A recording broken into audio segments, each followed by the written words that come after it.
Hello, beautiful beings. Welcome to Soul Shift Messages. If you found your way here, trust there's something in this message for you.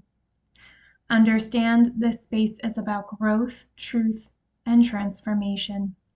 We don't bypass here, we don't sugarcoat, and not every message will feel comfortable, but it will be honest. I speak in flow, and sometimes that includes cussing.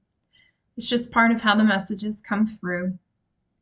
Take what resonates, leave what doesn't, and trust your own discernment above all else. Take a deep breath, and let's begin. If you are new here, please know at this time I create weekly content in 3 parts. Part 1 focuses on what needs to be revealed. Part 2 focuses on what needs to be understood. And Part 3 focuses on what needs to be done. Essentially, what changes do we need to make to embody whatever we happen to be discussing that week. Based on when you see this video, you'll either see all available links to content in the description box below, or you'll see a date of when to expect it. And I am pretty diligent about going back in, putting those links in once new content is available. So if it's not there yet, trust it's coming. All right, I say all of that to say this is going to be part 1 for this week's topic. And this week's topic is going to be self-worth. I'm calling this message, What's Keeping You from Feeling Good Enough? Let's go ahead and dive in.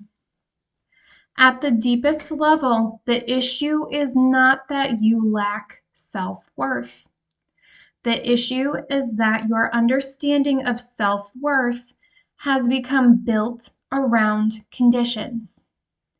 Over time, your mind has developed a system that says your value must be earned, protected, proven, maintained, and constantly revalidated. That system may have once helped you survive difficult experiences, but it has gradually become the lens through which you interpret yourself.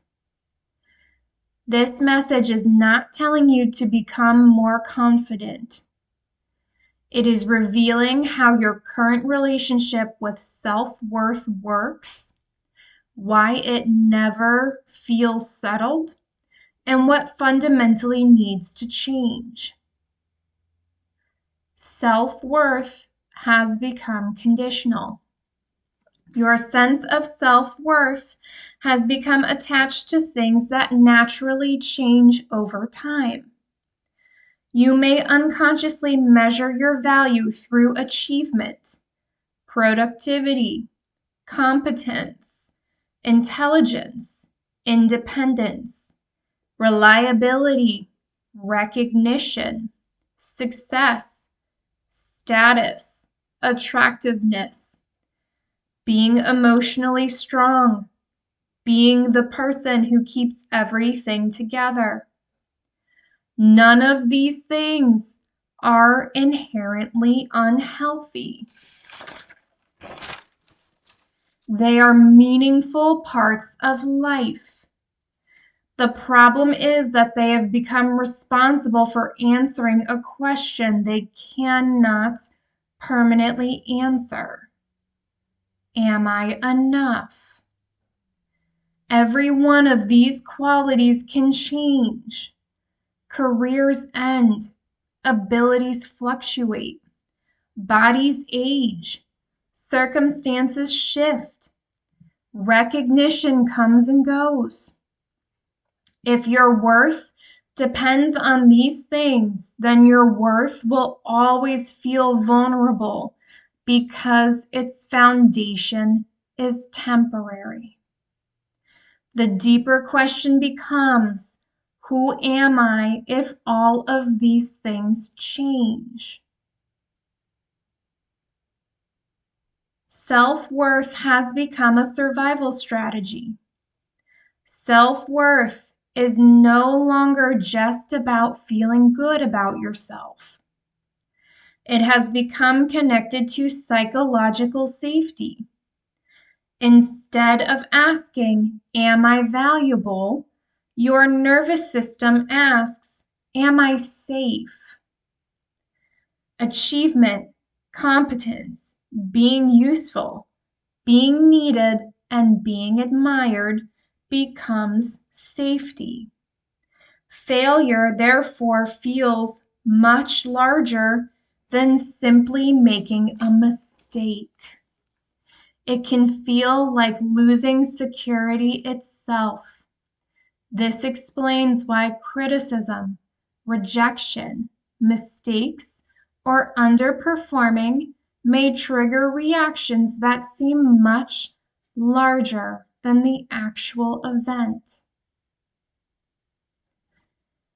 The original beliefs made sense.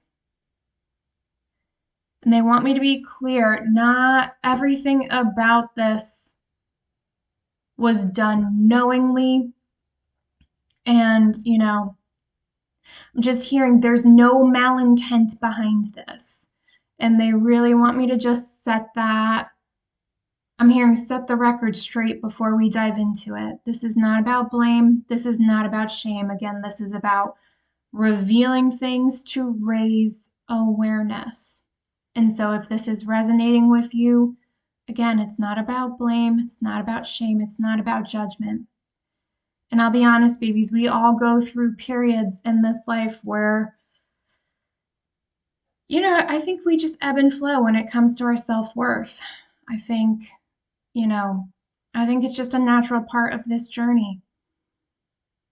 Sometimes you feel very strong in who you are and your groundedness, and other times things happen that just genuinely do shake us up and make us question things, and so I think this is really about kind of recognizing what is going on and making a choice of, are you going to stay with the self-worth you have, or are you going to be willing to examine it and look at what is still serving you, what's not, and leaving things behind.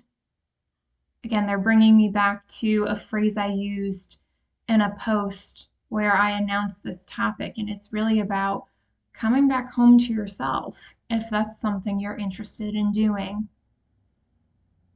This is about building resilient self-worth moving forward. Thank you. Resilience. Resilience. All right, let's get back into this. So again, the original beliefs made sense. Many of the beliefs that now govern self-worth probably developed because they genuinely helped you. You may have learned things like love must be earned, I must be useful, I cannot disappoint people, I must perform well, I must stay in control, success keeps me safe, weakness creates danger, or if I am exceptional, I will be accepted. These beliefs were likely intelligent adaptations to real experiences. The problem is not that they formed. The problem is that they never stopped operating after the circumstances changed. The system continues solving problems that may no longer exist. And I'm hearing, again, this is really about recognizing what may be old and outdated and no longer serving you. And I'm hearing, and let them go with grace.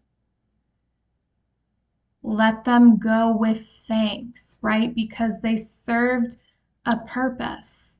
And there is the potential that it's just not needed anymore. So again, it's not even just about blame or shame or judgment with yourself. It's also with these beliefs.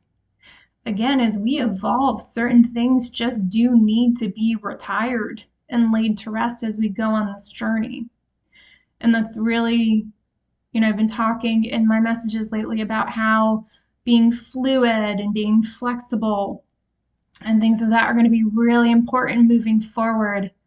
And I'm not going to identify her, but they're bringing me back. I have a friend who I was messaging this morning, and I got to be honest, we're both really looking at things in our life that really had meaning for us at one point, and it's like, no, I don't. Like, we're actually loosening those things up.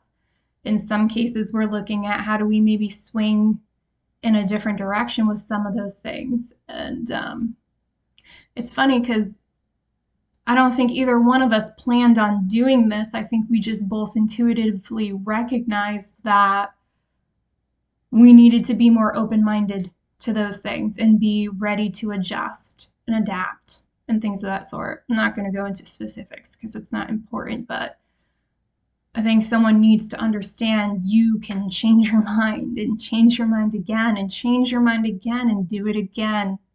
Keep being flexible moving forward. I just very strongly feel like that's going to be key. All right, let's get back into it. Self-worth has become something you protect. Instead of simply experiencing worth, you have learned to protect it.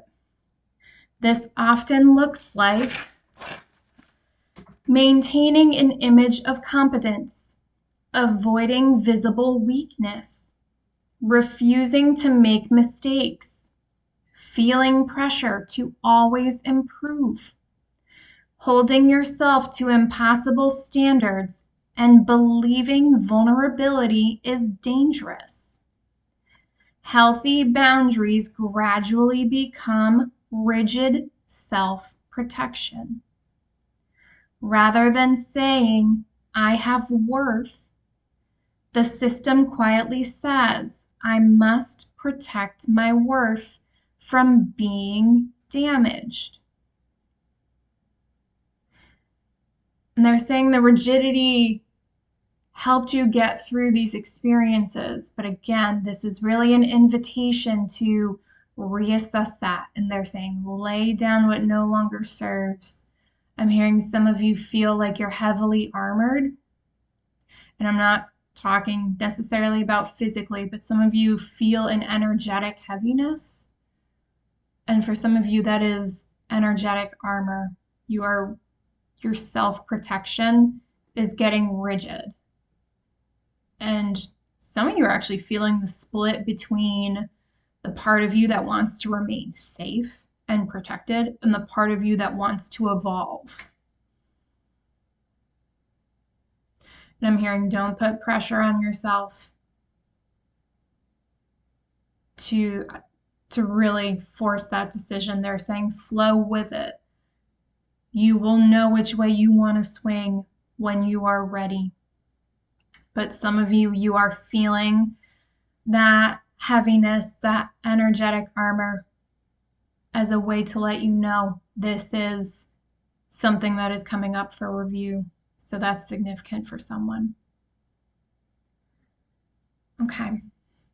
Identity has become performance. Part of your identity appears organized around managing how other people experience you. This may happen through intelligence, humor, charm, being emotionally adaptable, being capable, being entertaining, being insightful, or being the person who always knows what to do. None of these qualities are false. The question is whether they are expressions of who you are or strategies for maintaining acceptance. Over time, performance becomes automatic. The important question changes from who am I to what version of me will be accepted. Eventually, you may become so skilled at adapting that it becomes difficult to separate authentic identity from learned performance. I'm hearing some of you are tired of performing. Some of you know you're not walking in your authenticity. And that is also weighing on you as well. Again, it's the same thing with the energetic armor. Because that armor is tied to performance. So they want you to know, again, that is coming up because they want you to look at it. And they're saying you don't have to let everything go at once. You can decide little by little to just dial back on the performance with people you trust to show who you authentically are. You know, a lot of this is not about doing things in a big bang. It's about small actions you can take that, in all seriousness, just compound over time. So, because it feels like some of you aren't starting that because it feels so overwhelming. And they just want you to know, I'm here. No one is asking you to do all of that at once. No one is.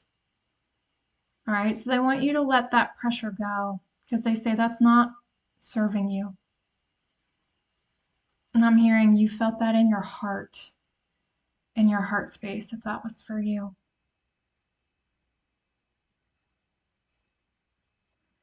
Emotional pain has become part of identity. Past emotional injuries no longer exist only as memories. They have become beliefs. I was hurt becomes this is what relationships are. Then eventually becomes this is who I am. Old disappointments become expectations. Old fears become assumptions. And old wounds become identity. Instead of remaining experiences, they become conclusions. There is a powerful inner authority. Some of you may recognize this as the inner critic. That is also correct. So even though I'll use inner authority, inner critic, tomato, tomato, okay? Inside is an internal authority that constantly evaluates your worth. It is not gentle. It operates through perfectionism, constant criticism, impossible standards, continuous comparison, hypervigilance, and fear of complacency. Its job appears to be preventing failure before failure happens. Its logic is something like, if I criticize myself first, nobody else can. If I expect perfection, rejection won't happen. If I never relax, I'll never fall behind. If I keep pushing, I'll eventually become enough. Its methods are exhausting. Yet underneath them is an attempt to create safety. It is trying to protect you. It simply does not know another way. And babies, I don't know who needs to hear this, but you can retrain this. You can retrain your inner authority. You can retrain your inner critic. All right. And I say that because I've done it. And it doesn't mean that once you do that, that it just goes away. Don't get me wrong. It still has moments where it tries to pop up. But really what we're trying to do is you need to reseat it. What do I mean by reseat your inner authority, your inner critic? Right now, the way it energetically is it's front and center. It's acting as head honcho. Some of you may think of it like a dictator. you're not wrong. It's really sitting at the top and it is calling the shots. So when you retrain it and you reseat it, you take it out of that really domination, authoritarian spot, and you put it, how do I want to put it? It's almost like you put it in a council, right? Where it becomes one of multiple perspectives that you can tap into, but it is no longer calling all the shots.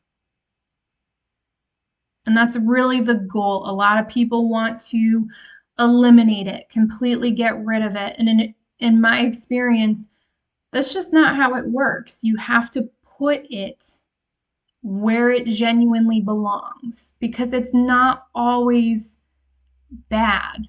I don't look at things as good or bad. The inner critic, the inner authority provides information. I really try to look at it neutrally now, right? Because when some of these thoughts come up, where is that coming from? Why am I having that thought come up at this time? What do I need to look at? Again, it's just information, And they're saying that's the type of perspective they want you to move into, because they're just saying it's healthier, it's more balanced in that manner. It will serve you better than the way it's currently serving you.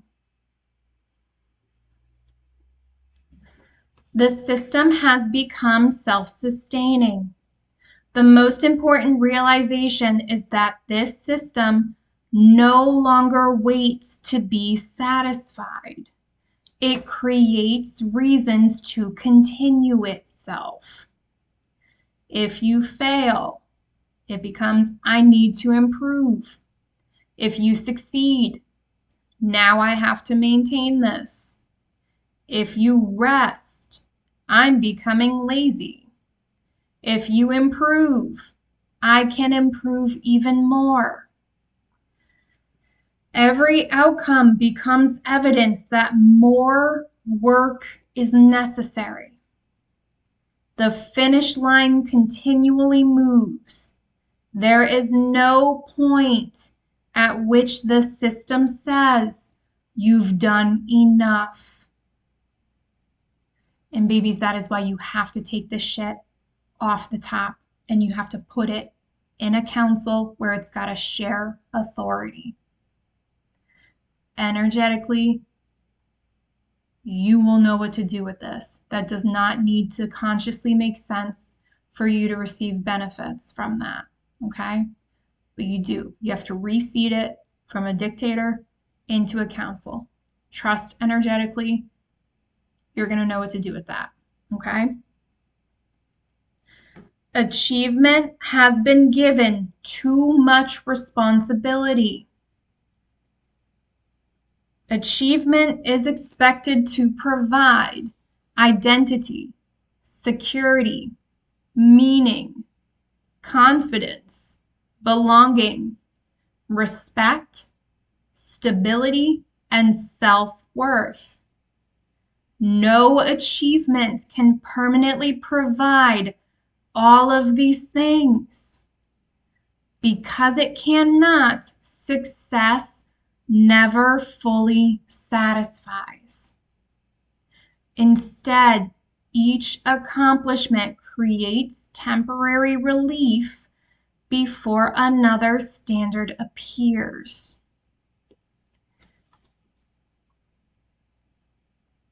Not yet. Thank you. You are organizing life around preventing loss. Much of your energy goes toward preventing things from getting worse.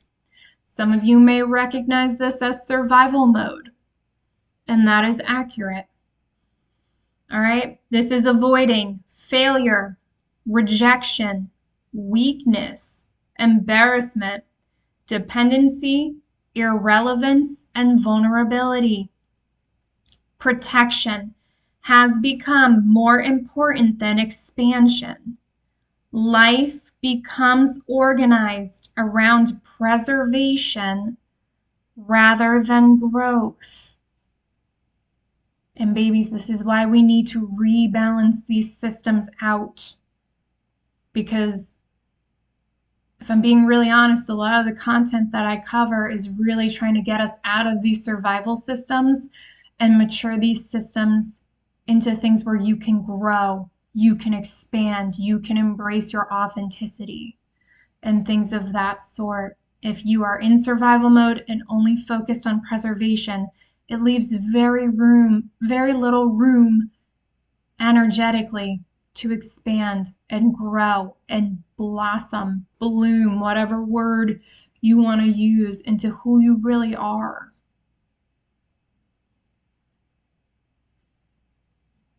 And again, to do that, we need to recognize what is going on and decide what needs to be rebalanced, when it needs to be rebalanced, and really just think about a different way of approaching these concepts.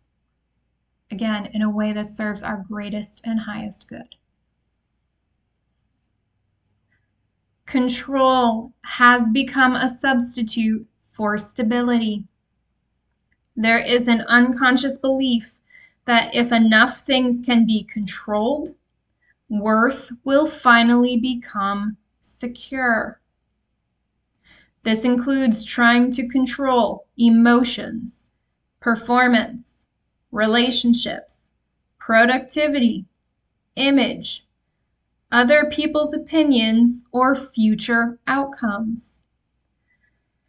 Control creates temporary certainty, but certainty never lasts, so the search for control never ends. And babies, they want me to ask, how do you stay flexible? How do you flow? How do you stay fluid if you are trying to control everything? All right? Someone needs to think about if their mindsets and their actions actually align with where they're trying to go. They want you to look at that because they really want you to get alignment, whoever that's for. They want you to get full alignment so that you can start consistently moving in that direction.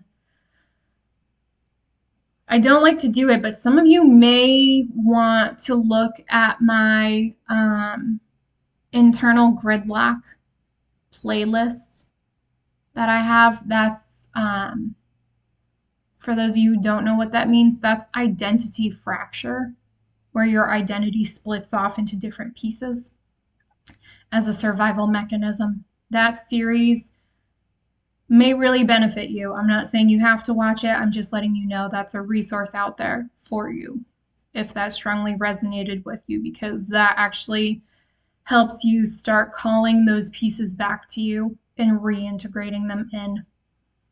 And that may help you with some of that internal splitting that you're feeling, because for some of you, you do have some energetic splits.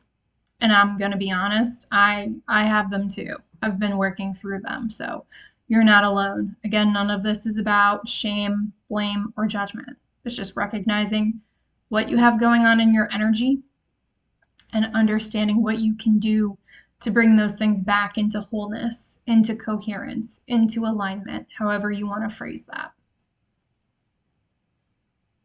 You measure yourself relative to others. Worth often becomes comparative. Questions arise like, am I good enough? Am I exceptional enough? Am I successful enough? Have I accomplished enough? Am I respected enough? Comparison creates an impossible game. There will always be another comparison. As long as worth depends on comparison, it can never fully settle. And babies, they want me to take it one step further. If your worth depends on anything, outside of yourself, anything in the external, it can never fully settle. Why? Because things in the external experience are not within your direct control. It's just not, no matter how much you try. There is always a level of uncertainty that cannot be satisfied. All right, this is really about, again, resilience is bringing it in. Being so strong internally with your self-worth that it does not matter what happens in your external environment, in your experience, because you know your worth. Again, it's taking it from outside things and bringing it inside. That is resilience. Okay?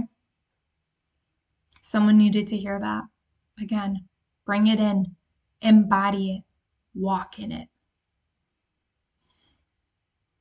And they're saying that will take time. So be patient with that. And I know some of you don't like being patient. I don't either. But they're saying think long term. Think long term. If you start now, keep your eye on the prize and keep taking those small, steady actions, they're like, you'll just get there. You will get there. But it starts here and now. You have been chasing significance. There is a deep desire for your life to matter. This can become a drive to become exceptional, heroic, respected, influential, and indispensable. The danger is not ambition itself. The danger is replacing genuine self-discovery with the pursuit of importance. The question quietly shifts from who am I to how impressive can I become? Growth becomes about constructing an identity rather than discovering a new one. Oh, mama shit. Withdrawal can become armor. And I'm hearing if that armor comment I made earlier resonated with you, here's your chance to really refocus back in. And don't worry, babies, I don't take any offense to that. Rest, reflection, and solitude is healthy. I'm also hearing and necessary. But withdrawal can also become protection. You may tell yourself, I don't need anyone. No one understands me. Or, I'm very guilty of this one, I'll handle it myself. These beliefs can look like independence. Sometimes they are. Sometimes they are armor protecting old wounds. Strength begins to mean never needing support. There is an undeveloped ability to receive. Much energy goes toward earning, producing, improving, giving, solving, and helping.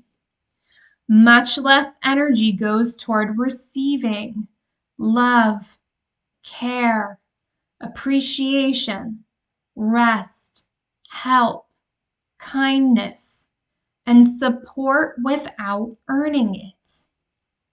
Receiving may feel uncomfortable because it challenges the belief that everything valuable must first be deserved. And babies, they're saying everyone needs help at some point. And they're saying, don't let things down here fool you. No one, they want me to say it again, no one gets anywhere they are without some form of help. I'm hearing the self-made man is truly an illusion. All right? You are worthy of receiving these things, and they are really challenging you to look at why you think everything valuable must be deserved first. Because they're saying that's just not true. Okay? Rest feels morally complicated. Effort has become associated with goodness. Exhaustion feels productive. Rest may feel undeserved. Ease may create guilt. Joy without productivity may feel irresponsible. The nervous system begins interpreting recovery as laziness. And they're saying, babies, everyone needs rest. There is a time to do, there is a time to act, and there is a time to rest. I'm hearing integrate, recover. It is cyclical. So they're saying if you recognize you need rest, take rest. Some of you are really ignoring what your bodies need, and it's just making things harder. If you feel tired, just rest, right? I don't know who this is for, but they're like, if you are sore, take a break. Just take rest. They're saying you get one body in this lifetime. Take care of it. I'm hearing honor it. Listen to it. Some of you, your body is really talking to you because you're feeling certain things in certain areas and you're just ignoring it. And they want to be very clear, you're not meant to ignore any of that. Okay? The greatest fear is not failure. Beneath everything lies a deeper fear. It is not simply failing. It is becoming insignificant. It is living a life that does not matter.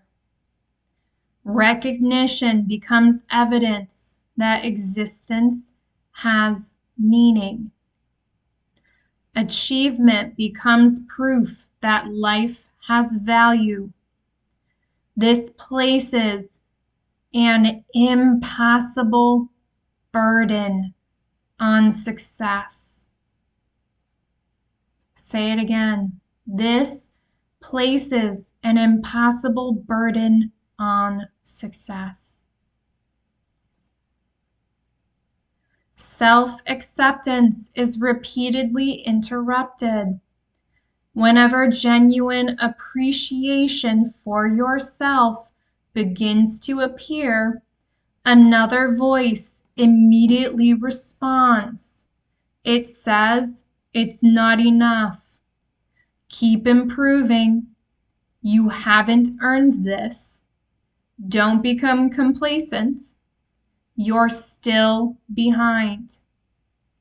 This creates a cycle of self-recognition, criticism, doubt, more striving, temporary success, and back to criticism again. The problem is not that worth disappears. It's that worth is never allowed to stay.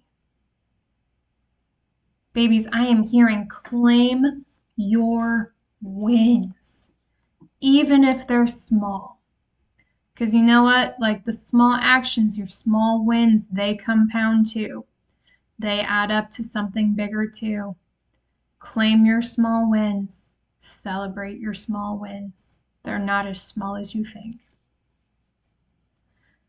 You are waiting for permission that never comes. Part of you believes that one day someone, or even you, will finally say, you've done enough. You can stop proving yourself. You deserve rest. You are worthy now. but the standards continually change. That moment never arrives because the system was never designed to reach completion. It was designed to continue. Self-worth has become an object. Worth has become something to acquire, to improve, to protect, to lose, to increase, to measure, to defend. Instead of simply existing as a relationship with yourself, it has become another project. The invitation is to stop treating worth as something that must be possessed and start relating to it as something that can be recognized. Growth has become self-correction. Many efforts toward growth begin with the assumption that something is fundamentally wrong. Growth asks, what can I become? Self-correction asks, what must I fix before I deserve acceptance?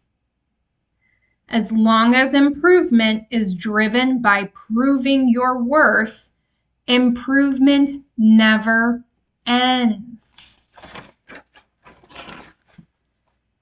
Why? Because the feeling of inadequacy remains the starting point. Babies, they just want me to tell you there's nothing wrong with you, right? We are learning, we are growing, we are going through these experiences. All right? There is nothing wrong with you. There's just room for improvement. And you know what? It's not just about constantly improving. There are moments where things come up. Like I'm hearing trust the journey, right? If there is something that you know needs to be addressed, they're saying it's fine to take a look at that. But there's also moments, and it's very important that you stay in this experience and you enjoy this experience. We are still here. We can be going through challenging things and still see the beauty of what is going on in this experience, right? And they really want you to stay focused on that, right? Some of us, and I'm in this boat too, I'm working on getting out of this, but some of us really went deep with this shit. Some of us have to, some of us don't. For some of us, it was a choice. This journey can be complicated, right? People come in at different points, and there's different breadths and depths to take it. And so, I'm really working on getting out of a space of, I got to tackle this, I got to tackle that. Damn it, this came up. What the fuck is this? Type of stuff. And I'm really getting to a point where it's like, I need to be focused on my experience first. If there's anything else that I need to do, it will be brought to my attention. And I have no doubt in my mind, I will tackle that shit when it appears. But I was heavily in a healing phase for years. And now I'm really being pushed to get back into a phase of living, enjoying this, trusting that I have done what needs to be done for this moment. It's time to enjoy the fruits of my labor. Okay? And I'm working on actually balancing the two out now, right? Because I've swung hard one way. I got to swing hard from healing back into living so that I can try to balance those two out moving forward. This is really about being realistic and keeping things sustainable. Okay? You are searching for a version of yourself that cannot be questioned. There is a longing to become perfect enough, wise enough, productive enough, disciplined enough, mature enough, so that criticism can finally stop. But no being reaches a state beyond uncertainty or criticism. Real stability comes from knowing that uncertainty does not determine your value. Again, this is not about getting rid of the inner authority, the inner critic. It is about reseating them where they genuinely belong and serve your greatest and highest good. And also understanding when it rears its ugly bitch face, that it's just information. It's not who you are. Okay? Your definition of strength is too narrow. Strength has become associated with endurance, productivity, competence, emotional control, independence, reliability. But strength also includes receiving help, changing your mind, resting, grieving, being open, being flexible, accepting care, allowing joy. These are not signs of weakness. They are different expressions of strength. They just said we will be taking no other opinions on that last statement at this time. Say it again. They are different expressions of strength.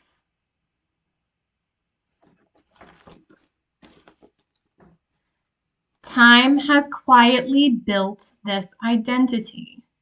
This is why you need to be patient with yourself. This did not happen overnight. It was built through repetition. Repeated criticism became your inner voice. Repeated striving became your identity. Repeated protection became your personality. Repeated comparison became your measure of worth. Likewise, change is unlikely to come from one dramatic insight. It develops through repeated moments of recognizing your worth without immediately placing new conditions on it. I'm hearing do not interrupt it. There is unrecognized grief. Beneath the striving lies grief. Not only grief for painful events, also grief for needs that were never fully met. Times you believed you had to earn love. Versions of yourself that never had room to develop. Years spent believing worth depended on performance.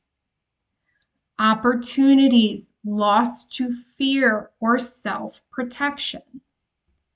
Recognizing this grief is not about dwelling on the past. It is about making room for parts of your experience that have been overshadowed by the drive to keep going. This grief is also what is contributing to that armor, that heaviness you are feeling. And I am hearing this is your invitation to put it down, to let go of old things. And this doesn't mean to move forward naive, right? It is to really take a look at it, integrate the lessons that you learned, and releasing the weight of it so that you move forward with better discernment as you keep going. You have mistaken adaptations for your identity. Many traits that helped you navigate life have gradually become fused with your sense of self. Performance, achievement, protection, pain, criticism, and being needed became identity. These are ways of coping and functioning. They are not necessarily the whole of who you are. One of the deepest questions become, which parts of me are genuine and which parts were built to survive? Two different ways of living are competing. One way of living says, I become worthy by proving myself. This life is built on performance, comparison, protection, control, perfectionism, endless improvement, and fear of losing value. The other says, my worth exists before I accomplish anything. From there, achievement becomes expression instead of proof. Discipline becomes choice instead of obligation. Growth becomes exploration instead of self-repair. Success becomes meaningful, but it is no longer responsible for proving that you deserve to exist. The deepest shift, the deepest transformation is not moving from low self-worth to high self-worth. It is moving from conditional self-worth to unconditional self-recognition. Say it again. It is moving from conditional self-worth to unconditional self-recognition. Conditional self-worth says, I am worthy because fill in the blank. Unconditional self-recognition says, I recognize my worth, and from that place, I choose how I want to live. This does not mean abandoning ambition, responsibility, excellence, or growth. It means those qualities are no longer carrying the impossible burden of deciding whether you are fundamentally worthy. The central message. The central issue is not that you lack worth. It is that you have developed an elaborate system that continually postpones recognizing it. That system may have begun as a way to stay safe, earn acceptance, or make sense of difficult experiences. However, over time, it came to define how you relate to yourself. The result is a cycle in which every success creates a new standard. Every failure confirms the need to try harder, and every moment of self-acceptance is interrupted by the feeling that you have not yet earned it. The invitation is not to stop striving or give up on excellence. It is to ask a more fundamental question. What are you asking achievement, perfection, recognition, or control to prove? If the answer is that I am enough, then those pursuits are carrying a burden they can never permanently satisfy. The shift is not from effort to passivity or from ambition to complacency.